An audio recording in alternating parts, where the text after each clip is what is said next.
Kecelakaan di perlintasan rel kereta api kembali terjadi di Bandar Lampung.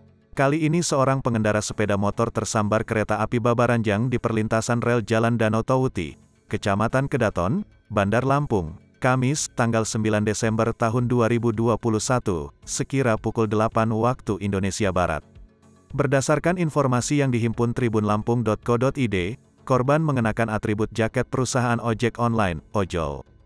Kala itu korban nekat menyeberangi perlintasan yang tanpa palang pintu. Perlintasan tersebut hanya dilengkapi patok sebagai penanda berbahaya untuk dilintasi. Berdasarkan keterangan Ketua RT 02 Lek 1 Jagabaya 2M Sahripuin, korban nampak memaksa diri untuk melintas saat kereta api sudah dekat. Padahal ada kendaraan lain yang sudah dalam kondisi berhenti, kata Sahripuin. Dia melintas sambil menggunakan alat komunikasi, imbuhnya. Korban sudah dilarikan ke RS Urip Sumoharjo untuk mendapatkan pertolongan. Kabar terbaru, kondisi korban dalam keadaan tidak sadarkan diri. Saat kejadian, korban terpental. Sedangkan kendaraannya terseret kereta api, jelas dia